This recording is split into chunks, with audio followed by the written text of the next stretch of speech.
नमस्कार दोस्तों, आपके अपने YouTube channel wait success with PG में हार्दिक स्वागत है।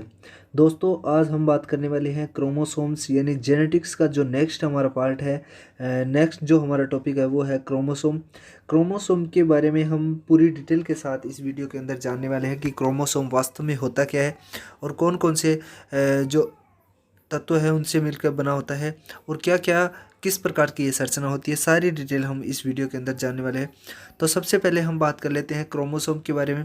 क्रोमोसोम पे चलते हैं उससे पहले मैं आप लोग को बताना चाहूँगा दोस्तों, अगर आप लोग कर रहे हो एल एस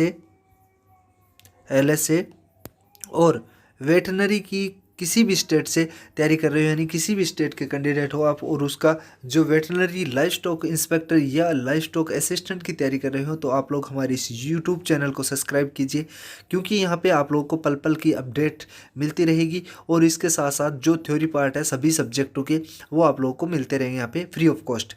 और इसके साथ साथ जो भी आप लोग हमारे टेलीग्राम पे आप लोग को इसकी पीडीएफ का जो लिंक है वो भी मिल जाएगा और इसके साथ साथ इसका स्क्रीनशॉट भी मिल जाएगा, जो भी पढ़ाया जाता है उसका, यानी एक पीडीएफ के रूप में मिल जाएगी।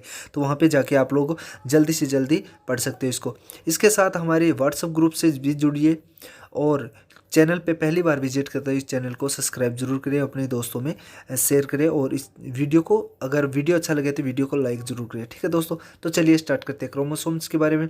क्रोमोसोम्स वास्तव में होता क्या है इसके बारे में हम यहाँ पे आप लोग को मैं बताना चाहूँगा एक बार फिर से कि यहाँ पे जो सटीक जानकारी है वो ही दी गई है, जो याद करने वाली है एग्जाम की दृष्टि से जो इम्पोर्टेंट है वही दी गई है। इसके अलावा अगर आप लोग पढ़ना चाहते हो यहाँ पे तो इसमें थ्योरी पार्ट अलग से दिया गया है, उसको भी आप लोग पढ़ सकते हो क्रम वाइज। तो आप लोग को मैं बता दूँ कि कौन सा पार्ट है वो आप लोग को पढ़ना है इस पीडीएफ के माध्यम से। तो सबसे पहले मैं आप लोग को बताना चाहूँगा कि क्रोमोसोम्स होते क्या हैं। ये जो क्रोमोसोम्स है ये ग्रीक भाषा के अनुसार यानी क्रोम्स नाम का क्रोम से मिलके बना होता है और इसका मतलब होता है कलर यानी रंग। यानी क्रोम का मतलब हुआ कौन सी लैंग्वेज का है, ग्रीक लैंग्वेज का यानी ग्रीक भाषा का है। कौन सा शब्द है, क्रोम, यानी क्रोम से क्रोमोसोम बना है और क्रोम का मतलब क्या हुआ, कलर होता है। ये आप लोग को एक 3 क्वेश्चन बन चुके हैं एक ही लाइन के अंदर। फिर से मैं आप लोग को बताना चाहूँगा, यहाँ पे देखिए ग्रीक भाषा का ये शब्द है, क्या कौन सा शब्द, क्रोमोसोम्स ग्रीक भाषा का शब्द है और ग्रीक भाषा का एक शब्द है क्रोम। क्रोम है यानी इस क्रोम का अर्थ होता है रंग या कलर। ये तीन तीन यहाँ पे डेफिनेशंस, आप एक ही डेफिनेशन के अंदर 3 शब्द आप लोग को इंपॉर्टेंट मिल गए। यानी क्रोमोसोम्स ग्रीक भाषा का शब्द है, क्रोम से मिलकर बना होता है और क्रोम का अर्थ होता है कलर। इसका मतलब है सम बॉडी, यानी ग्रीक भाषा में इसे कलरफुल बॉडी के नाम से भी जाना जाता है। सम बॉडी का मतलब होता है कलरफुल बॉडी के नाम से जाना जाता है। कौन सी लैंग्वेज में, ग्रीक भाषा के अंदर। एक इंपॉर्टेंट बात यहाँ पे मैं आप लोग को फिर से बताना चाहूँगा कि जैसे ही आप लोग पीडीएफ को ओपन करते हो, पीडीएफ को ओपन करने के बाद में यहाँ पे वेट सक्सेस विद पीजी यहाँ पे आप लोग को दिखाई दे रहा है। जैसे ही आप लोग इसके ऊपर क्लिक करते हो, इस जो कलरफुल जो नाम लिखा हुआ है इसके ऊपर जैसे ही क्लिक करते हो हमारे यूट्यूब चैनल पे चले जाओगे, जहाँ पे ये वीडियो आप लोग को पढ़ाया जा रहा है वहाँ पे चले जाओगे। ठीक है दोस्तों, तो आप लोग इसको भी आजमा के देखना है एक बार, क्योंकि जो ये यहाँ पे सुविधा दी जा रही है उसको आप लोग ज़्यादा से ज़्यादा इसका फ़ायदा उठाइए। उसके बाद में हम बात कर ले, वास्तव में क्रोमोसोम है क्रोमेटिन्स का ही एक बड़ा रूप है जो कि लंबा होकर केंद्र में फिट हो जाता है। लंबा होकर केंद्र के अंदर ही फिट हो जाता है, यानी गुणसूत्र है वो क्या हो जाता है, यानी क्रोमोसोम्स है वो क्रोमेटिन्स का ही एक पार्ट होता है जो लंबा होकर केंद्र में ही फिट हो जाता है, यानी केंद्र के अंदर ही इसके अंदर पाया जाता है। क्रोमोसोम्स के कितने प्रकार होते हैं इसके बारे में हम जानेंगे। तो सबसे पहले मैं आप लोगों को बता देता हूँ कि क्रोमोसोम्स के 2 पार्ट होते हैं दोस्तों। कौन कौन से होते हैं, पहला जो है पार्ट वो है होमोलोगस यानी सहजातीय, दूसरा होता है हेटेरोलोगस यानी विजातीय। इसके बारे में हम फुल डिटेल के साथ चर्चा करने वाले इसी वीडियो के अंदर, तो वीडियो को कम्प्लीटली देखें, बीच में स्किप ना करें दोस्तों, क्योंकि यहाँ पे इम्पोर्टेंट जो जानकारी है वो एग्जाम की दृष्टि से जो इम्पोर्टेंट जानकारी है वो इस वीडियो के अंदर हम आप लोग को बताएंगे।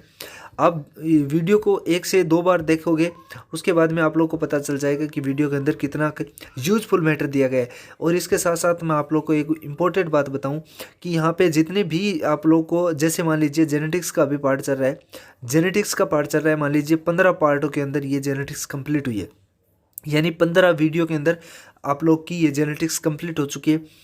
15 वीडियो के अंदर कंप्लीट होने के बाद में मैं एक इसका क्रैश कोर्स, यानी क्रैश कोर्स मतलब पूरी बुक का एक पूरा एनालिसिस मैं आप लोग को करवाऊंगा, यानी एक ही वीडियो के अंदर, चाहे वो वीडियो 4 से 5 घंटे का हो सकता है या 5 से ज़्यादा घंटे का भी हो सकता है, लेकिन आप लोग को पूरा कम्प्लीटली 4 से 5 घंटे के अंदर पूरा का पूरा जेनेटिक्स जो पार्ट है वो करवा दूंगा, ताकि आप लोग जैसे एग्ज़ाम के अंदर जाते हो और एग्ज़ाम से पहले दिन आप 4 से 5 घंटे अगर स्पीड बढ़ा के भी पढ़ते हो तो इस चीज़ को पहले पढ़ी हुई चीज़ आपके रिवाइज हो जाएगी और इम्पोर्टेंट भी होगी, ताकि आप लोग को जो एग्ज़ाम में महत्वपूर्ण जो जानकारी है वो आप लोगों को एग्ज़ाम से कुछ ही पल पहले आप पूरी बुक का रिवीजन कर सकते हो। आपको ये जो आइडिया है मेरा कैसा लगा, आप लोग कमेंट में कमेंट करके बताइए, कमेंट बॉक्स में कमेंट करना कि आप लोग को कैसा लगा, और अगर कोई अलग से आपका सुझाव है वो भी मुझे कमेंट करके बता सकते हो। ठीक है दोस्तों, तो उस पर भी मैं गौर करूँगा और रिप्लाई भी देने की पूरी कोशिश करूँगा।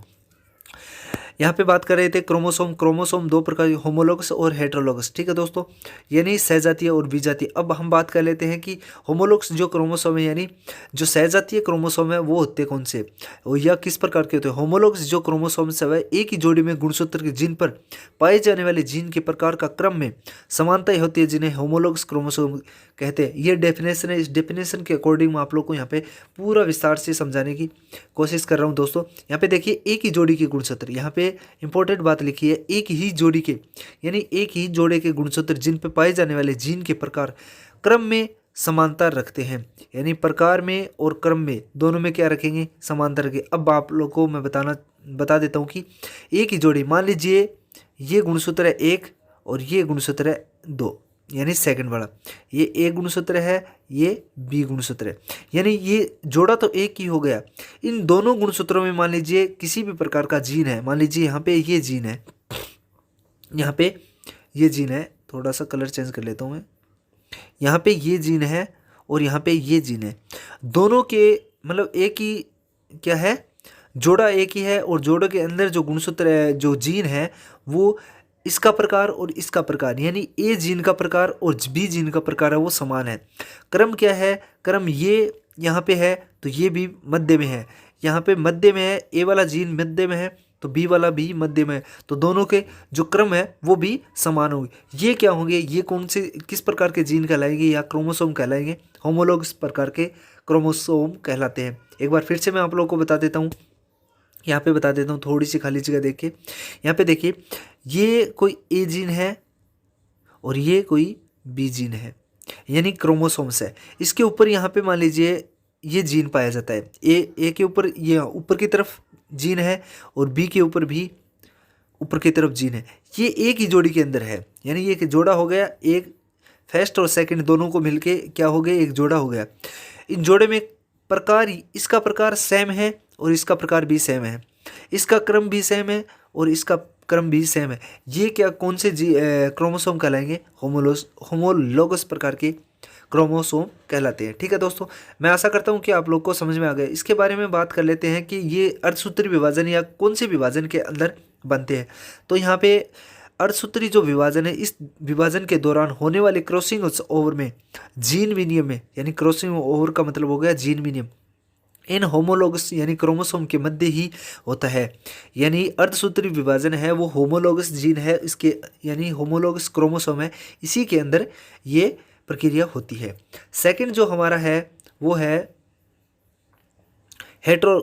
हेटेरोलोगस क्रोमोसोम। हेटेरोलोगस जो क्रोमोसोम है वो किस प्रकार से हो सकता है, ये यहाँ पे जानेंगे। हेटेरोलोगस जो क्रोमोसोम है अलग अलग जोड़ों में, यहाँ वहाँ पे क्या थे, एक ही जोड़ा था, यहाँ पे अलग अलग प्रकार के 2 या 2 से अधिक जोड़े हो सकते हैं, जिनमें गुणसूत्र जिन पे पाए जाने वाले जीन के क्रम और प्रकार में समानता नहीं होती है। ये इंपॉर्टेंट है, इसमें समानता नहीं होती है।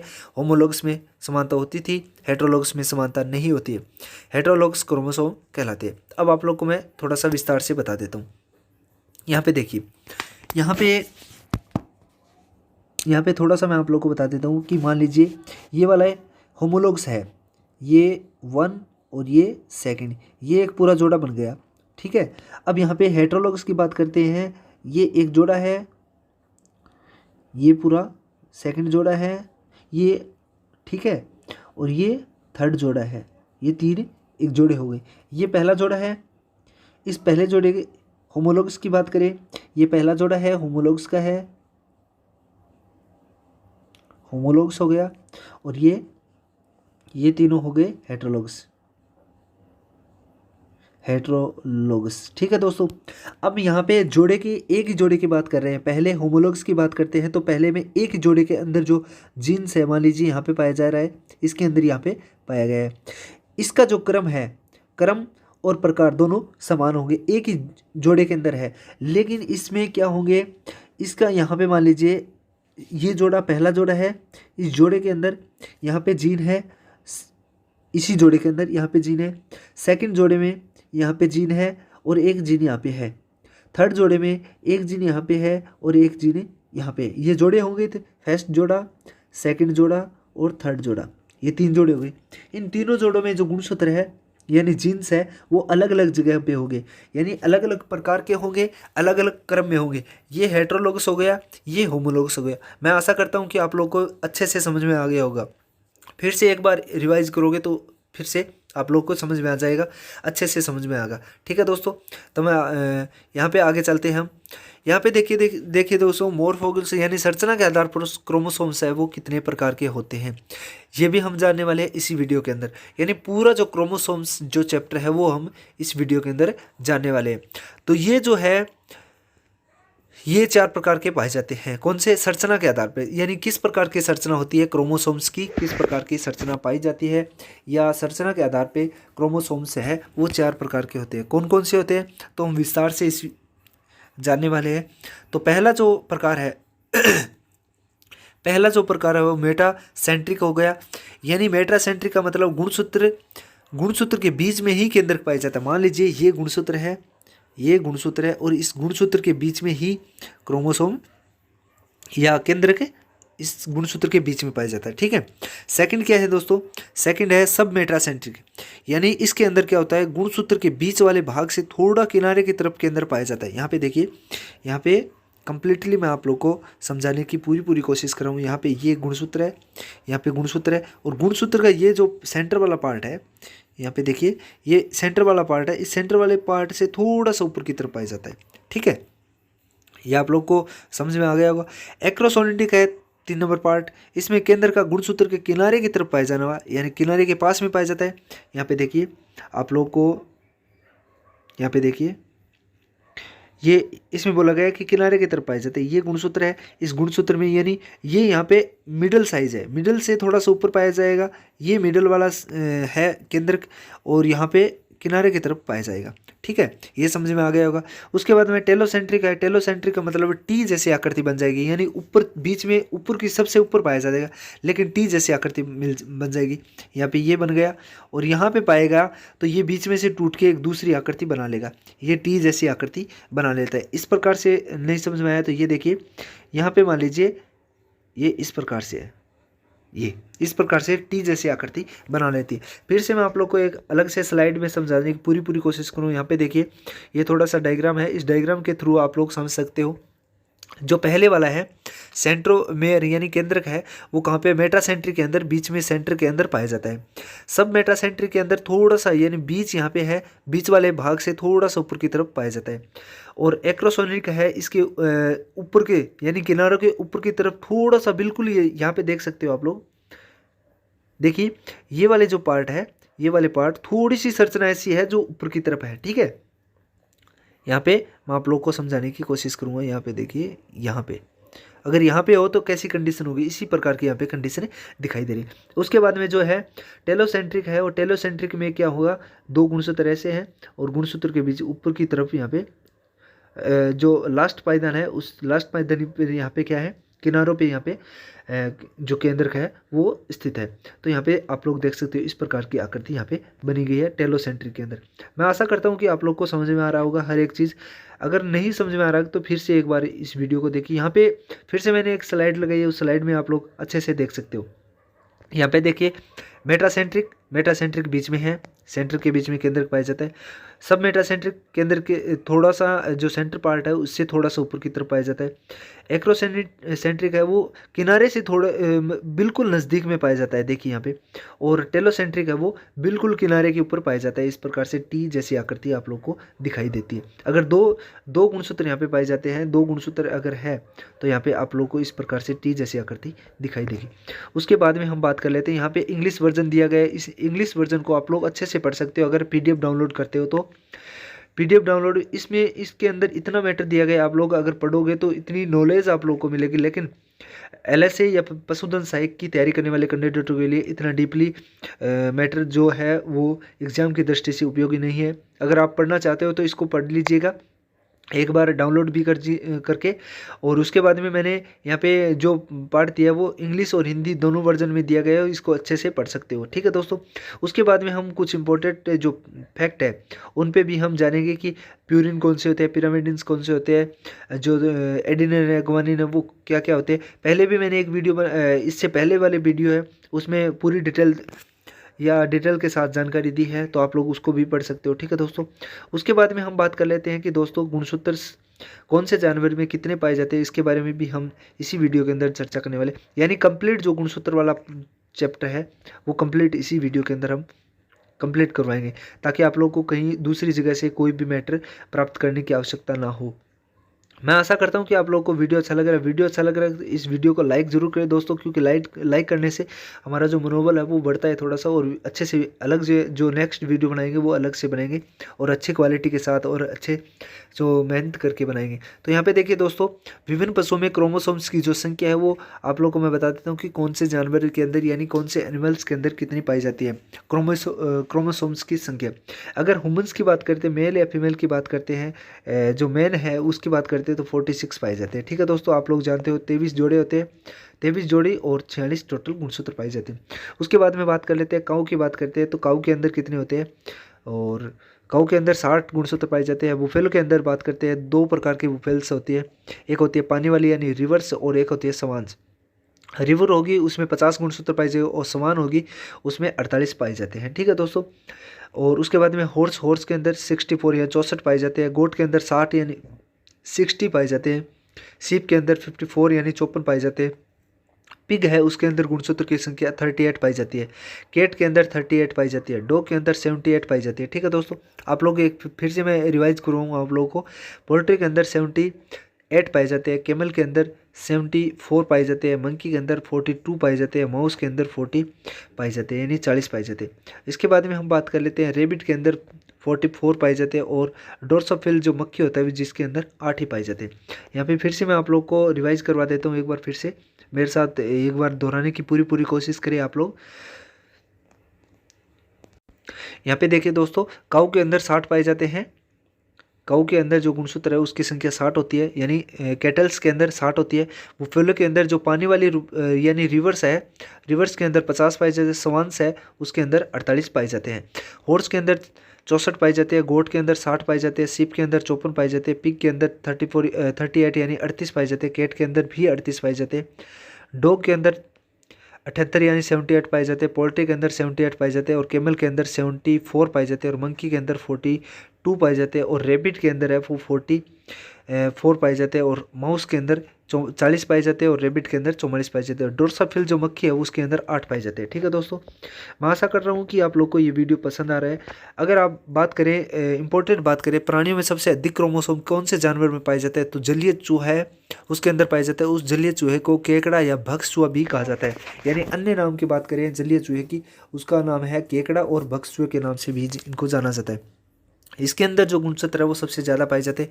अब बात कर लेते हैं सबसे अधिक जो केकड़ा या भक्स चूहा है उसके अंदर 92 यानी 92 पाए जाते हैं। 92 यानी 100 में से 8 ही कम पाए जाते हैं, यानी 92 इसके अंदर गुणसूत्र पाए जाते हैं। सबसे कम अगर बात करते हैं चींटी के अंदर 2 पाए जाते हैं, ठीक है दोस्तों।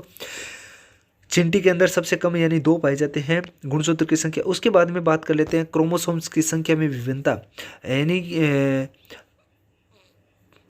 पॉलीप्लॉइड यानी क्रोमोसोम्स की जो विभिन्नता है, संख्या में विभिन्नता है, वो किस प्रकार से होती है और कितने पाए जाते हैं। ये वीडियो थोड़ा सा लंबा बनने जा रहा है दोस्तों, क्योंकि यहाँ पे पूरी जानकारी इस वीडियो के अंदर मैं एक ही वीडियो के अंदर गुणसूत्र का जो चैप्टर वो बताने जा रहा हूँ। तो आप लोग थोड़ा धैर्य बना के रखिए, ताकि आप लोग को जो समझ में आने वाली चीज़ें है वो अच्छे से समझ में आए। और अगर वीडियो थोड़ा सा कम समझ में आए तो फिर से एक बार इसको रिवाइज कर लीजिए, ताकि आप लोग को फिर से अच्छे से समझ में आ जाए। ठीक है दोस्तों, क्रोमोसोम्स की बात करते हैं दोस्तों। तो क्रोमोसोम की यहाँ पे बात करें तो क्रोमोसोम्स है उसकी संख्या के आधार पे बात करें तो क्रोमोसोम हमेशा द्विगुणित यानी 2n पाए जाते हैं, यानी डिप्लॉयड पाए जाते हैं, यानी डिप्लॉयड संख्या में पाए जाते हैं, यानी दो गुणित होता है, दो गुणित द्विगुणित होता है।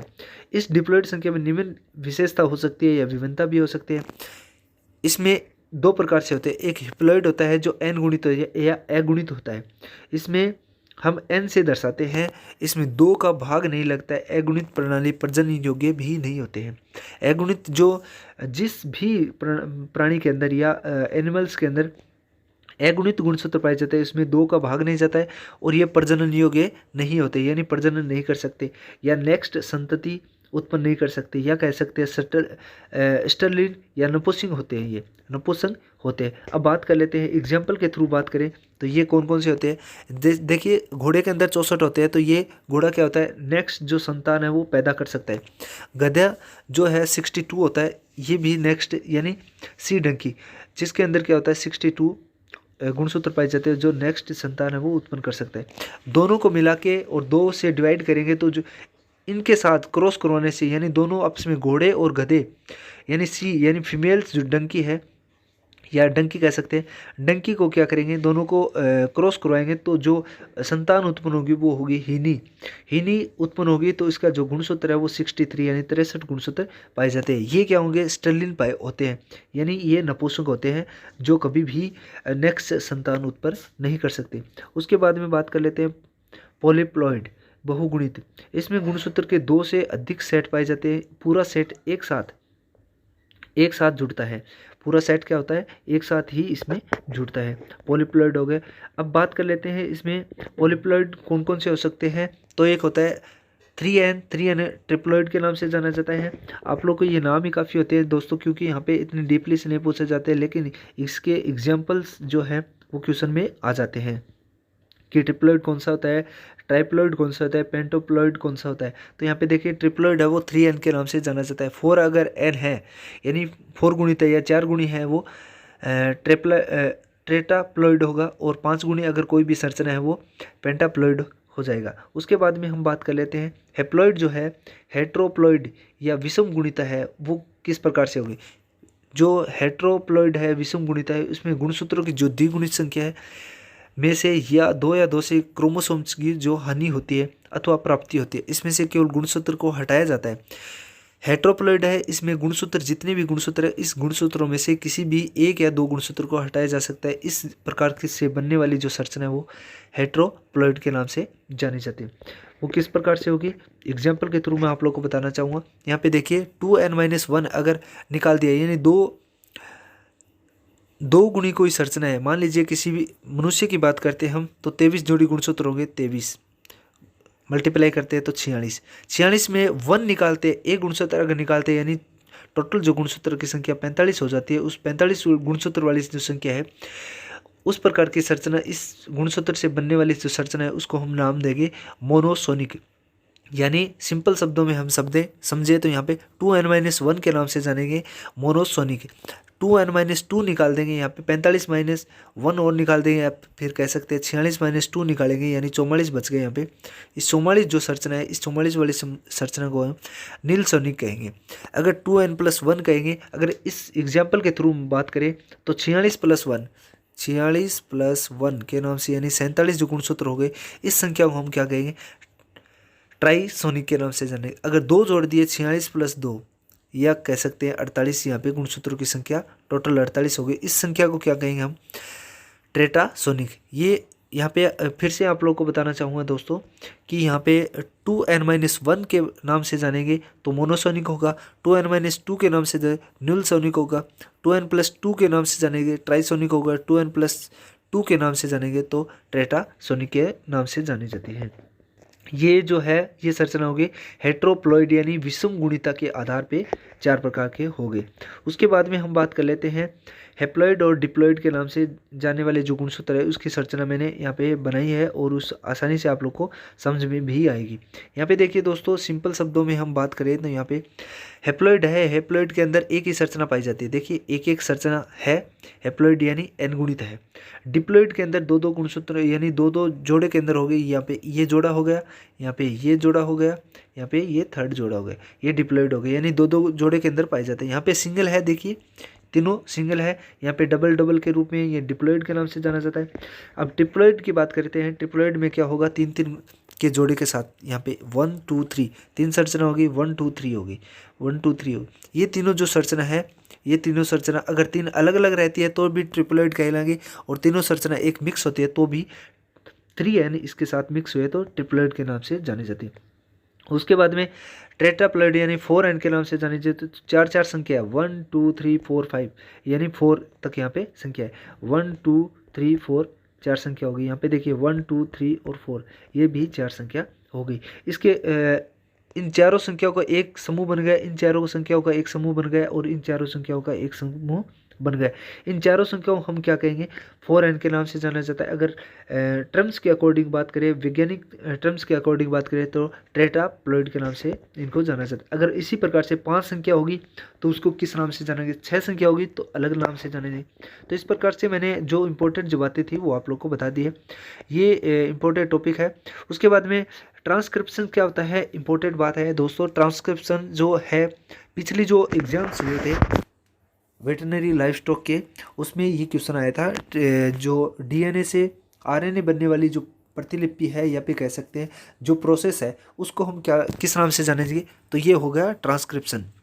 ट्रांसक्रिप्शन उसी प्रोसेस को कहेंगे जो डीएनए से आरएनए बनता है, उस प्रतिलिपि बनने को ही ट्रांसक्रिप्शन, यानी डीएनए होगा डीएनए, डीएनए से आरएनए, आरएनए, आरएनए बनने को ही क्या कहेंगे, ट्रांसक्रिप्शन। अगर फिर आरएनए से डीएनए बनेगा तो रिवर्स ट्रांसक्रिप्शन होगा। देखिए रिवर्स ट्रांसक्रिप्शन किसे कहेंगे, देखिए यहाँ पे देख सकते हो, आरएनए से डीएनए प्रतिलिपि बन जाए तो रिवर्स ट्रांसक्रिप्शन कहेंगे।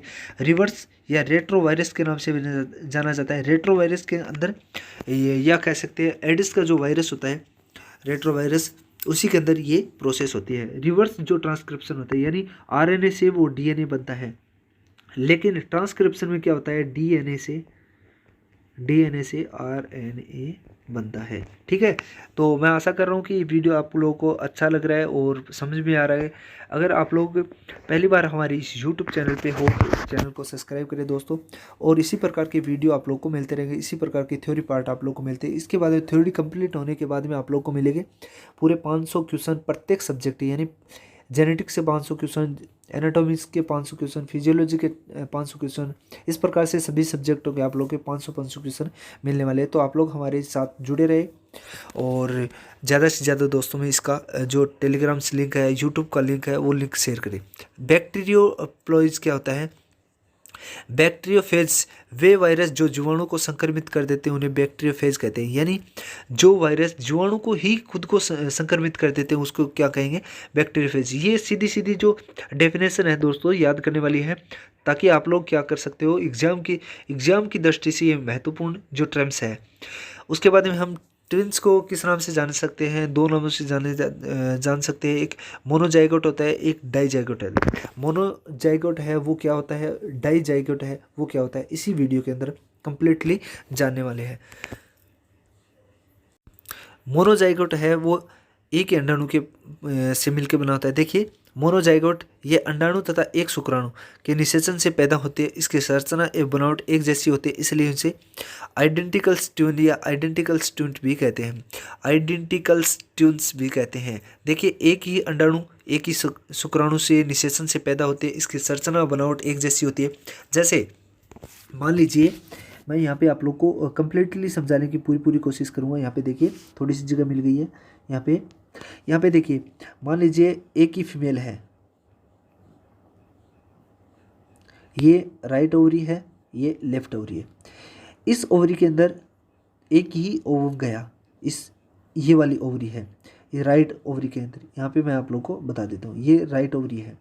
राइट ओवरी के अंदर एक ही ओवम गया, यानी अंडाणु और शुक्राणु दोनों चले गए। यहाँ पे क्या होता है, एक अंडाणु जाइगोट बन के तैयार हो गया, यहाँ पे इसका विभाजन होता है। इसी राइट ओवरी के अंदर 2 संतानें पैदा होती है, 2 संतानें यहाँ पे पैदा हो जाती है राइट ओवरी के अंदर ही। राइट ओवरी के अंदर 2 संतानें पैदा हो जाती है। ये क्या होगा, ये होगा आइडेंटिकल ट्विंस, यानी एक ही ओवरी के अंदर 2 संतानें पैदा होना, यानी मोनोजाइगट होगा। अगर अलग अलग ओवरी के अंदर पैदा होते हैं 2 बच्चे तो उसको हम कहेंगे अलग से नाम से जाने डाई जाइगोट के नाम से जाना जाता है। तो यहाँ पे जो कुछ एग्जांपल्स है वो मैं आप लोग को बता देता हूँ। वीडियो थोड़ा लंबा हो रहा है तो धैर्य बना के रखें, यहाँ पे इंपॉर्टेंट जानकारी आप लोग को मिलने वाली है। यहाँ पे देखिए, गायों में जब इस प्रकार के जुड़वा बच्चा पैदा होता है तो अगर उसमें एक ही नर या एक ही मादा हो तो मादा जनन तंत्र विकसित नहीं होते, उसे बांझ कहते हैं, इसे फ्री मार्टिन भी कहते हैं। यहाँ पे देखिए, फिर से मैं आप लोग को बता देता हूँ, गायों में जब इस प्रकार के जुड़वा बच्चे पैदा हुए, यानी एक ही ओवरी या राइट या लेफ्ट ओवरी किसी एक ओवरी से अगर बच्चे पैदा होते हैं और उसमें से अगर उनमें एक नर और एक मादा हो तो मादा के जनन तंत्र विकसित नहीं होते। मान लीजिए राइट ओवरी है, इस राइट ओवरी के अंदर एक मेल पैदा होती है और एक फीमेल, यानी दोनों एक ही ओवरी के अंदर पैदा होते हैं। तो जो मेल और फीमेल दोनों है, अगर मेल मेल होते हैं तो कोई प्रॉब्लम नहीं, अगर फीमेल फीमेल होती है तो भी कोई प्रॉब्लम नहीं होती है। लेकिन अगर एक मेल है और एक फीमेल है तो इस जो फीमेल जो एनिमल्स है या काफ है, उस फीमेल्स जो एनिमल्स है उसके जो जनन अंग है वो विकसित नहीं होते हैं। इस प्रक्रिया को हम क्या कहेंगे, फ्री मार्टिन के नाम से जाना जाता है। ये इंपॉर्टेंट क्वेश्चन है, पहले वाले जो एग्जाम्स है उसमें आए हुए हैं क्वेश्चन है। उसके बाद में जाइगोटिक जो है, डाइजाइगोटिक जो ट्विंस है उसके बारे में हम बात कर लेते हैं। वे ट्विंस अलग अलग अंडों या अलग अलग शुक्राणु से निषेचन से होता है। ये दिखने में एक जैसे नहीं होते, अतः इनसे फिटर्नल्स ट्विन के नाम से जाना जाता है। मान लीजिए ये राइट ओवरी है, ये राइट ओवरी है और ये लेफ्ट ओवरी है। इन दोनों में एक में फीमेल हो गया, एक में मेल हो गया, या फिर इसमें मेल हो गया, इसमें फीमेल हो गया, या किसी में कौन सा भी बच्चा पैदा हो सकता है, लेकिन अलग अलग ओवरी के अंदर ये बच्चे पैदा हुए, इसे क्या कहेंगे, फिटर्नल्स ट्विंस के नाम से जाना जाता है। ये क्या होंगे, अपने लक्षणों में हूबहू नहीं होते हैं, थोड़े चेंजिंग होते हैं, लेकिन जो फ्री मार्टिन वाला जो केस था, या कह सकते हैं जो मोनोजाइगोट्स जो बच्चे पैदा होते हैं उनमें समान लक्षण पाए जाते हैं। ठीक है दोस्तों, डाइजाइगोट हो ही गया। उसके बाद में हम बात कर लेते हैं दोस्त म्यूटेशंस। म्यूटेशंस की नेक्स्ट जो टॉपिक होगा उसके अंदर म्यूटेशन के बारे में जानकारी लेंगे। मैं आशा करता हूं कि वीडियो अच्छा लग रहा है। इसी प्रकार की वीडियो के लिए हमारे इस यूट्यूब चैनल को सब्सक्राइब करें। PDF अगर आप लोग पूरे कंप्लीट परचेज करना चाहते हो तो परचेज कर सकते हो, उसका लिंक भी मैं डिस्क्रिप्शन में दे दूँ, वहाँ पे जाके आप लोग डाउनलोड करिए। और जीमेल आईडी लैपटॉप के अंदर आप लोग पढ़ सकते हो, इसको जो एंड्रॉयड फ़ोन है इसके अंदर पढ़ सकते हो। और इसके साथ साथ आप लोग को एक सुविधा दी गई है कि इससे प्रिंट आउट भी निकलवा सकते हैं। अगर आप लोग को मान लीजिए 200 पेजों की एक PDF फाइल है, उस PDF फाइल में से 10 पेज आपको इम्पोर्टेंट लग रहे हैं, उसके प्रिंट आउट आप निकाल सकते हो। बाकी के निकलवाना चाहो तो निकलवा सकते हो, वरना मत भी निकलवाओ। ठीक है दोस्तों, तो मैं आशा करता हूँ कि आप लोग को वीडियो अच्छा लग रहा है। वीडियो अच्छा लगा है वीडियो को लाइक शेयर और सब्सक्राइब जरूर करें। मिलते हैं नेक्स्ट वीडियो में, तब तक के लिए जय हिंद जय भारत दोस्तों, धन्यवाद।